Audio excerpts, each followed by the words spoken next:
ধনিয়া খেতি, ধনিয়া যে আমি সবজিৰ লগত খাওঁ, সৰু সৰু পাত থাকাতে বিক্ৰী কৰে। এইবিলাক ডাঙৰ হৈছে, ধনিয়া খেতি গুটি আহিছে, এই যে গুটি, এইবিলাক ধনিয়া খেতি।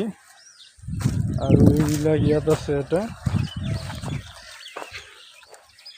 কালিজিৰা খেতি। চাওক গছবিলাক, চাওক কি ধুনীয়া গছ।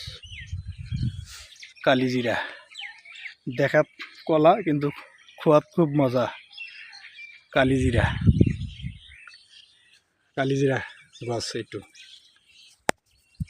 খাব পাৰে। এইটো কালিজিৰা গছ, এইটো হ'ল ধনিয়া গছ, গুটি আহিছে।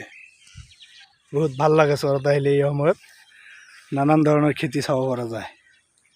খেতিৰ লগতো নানান ধৰণৰ মাখি, মৌমাখি, সৰু সৰু মধুমাখিবিলাক চব আছে। ধনিয়া খেতি আৰু কালিজিৰা খেতি।